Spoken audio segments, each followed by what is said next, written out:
Yeah. Hi. Hello. Hello. Hello. Bonjour. Us again. Us Ciao. again. Ciao. Is that right? Yeah. Is that not goodbye? It's hello and goodbye. Oh. Now we're going to get lazy of Italian thing. No, Sorry. it's not. No, it's not. No, Sorry it's if we're getting that wrong. Ciao. Sorry if we're getting that wrong. Anyway, hi. Hello. We are on our post-op week this week, as you hopefully have been reading and looking at our stuff. You may be fed up with us by now. Probably totally fed up with this But it's now. almost over. It is. It's so totally over. Nearly. Not quite. This but nearly. Let's Talk series is Yeah. almost over. We've got a couple more subjects to hit. So, yeah. Yeah, so post-op. So what we want to talk about today, excuse me, is... It's because you were talking Italian there. You've got a frog in your throat.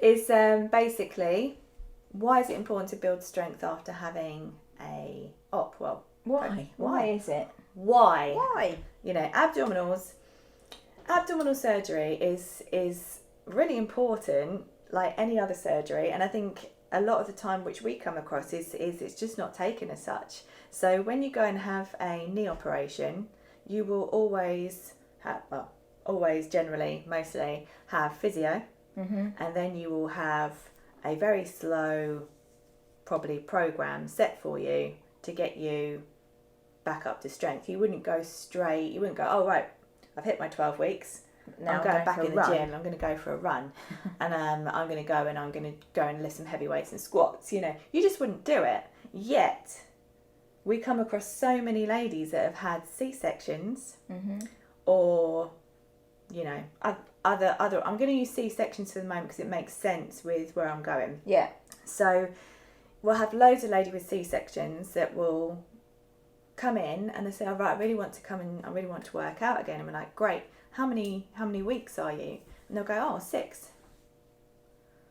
Okay, 6 weeks post abdominal surgery. Yeah. Coming and doing high impact exercises, abdominal work, crunches, planks, burpees, twisting, is just not the first port of call. It really isn't. And that goes across the board for any abdominal surgery, whether that be hysterectomy, whether that be myomectomy, whether that be mesh surgery. You know, it's at the end of the day, it's all surgery, whether it be keyhole, whether it be open, whether it be anything appendix. Like you know, any sort of abdominal surgery is going to cause tummy tuck. Yeah, is another one. You know, it's a serious operation, and you do need to take that into account before you go back to your exercise. So we are here to tell you, because this is something we feel really strongly about, isn't it? You know, we want you to come back to exercise. We want everybody to stay active and fit. That's the whole point of what we do.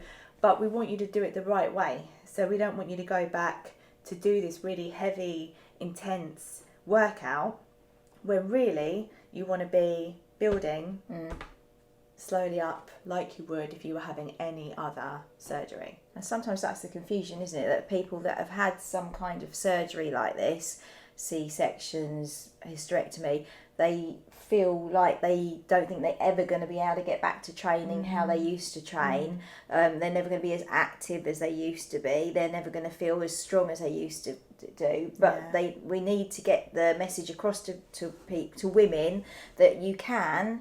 It's just, you've got to... It's layers. It's layers, like everything. Big box, little box.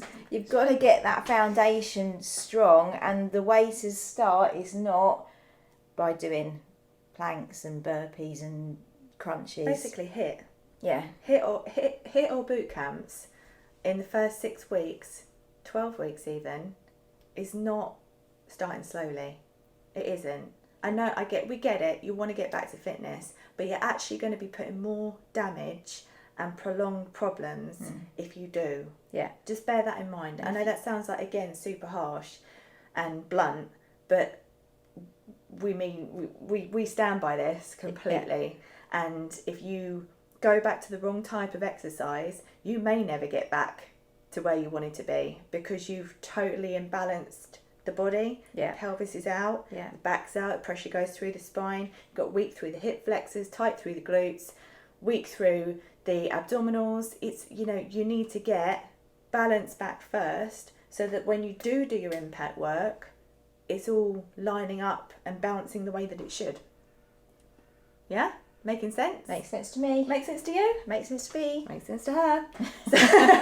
So hopefully that helps. You know, the reason why it's important to build strength through the body first is so that you can prevent any further problems from happening in the future. So take that time to put the work in here and you'll be fine to go. But I'm fine back pretty much doing what I was doing beforehand, and then developing on from that.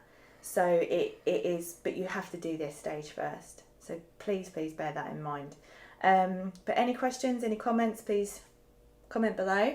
And we will be going through a little bit more about this in our next video and our live. Yep. Which is on Monday the 19th. Monday the 19th, Monday 8:30 p.m. Yeah, so come join us for our live if you want a little bit more information about it. But we'll speak to you soon. Bye. Bye.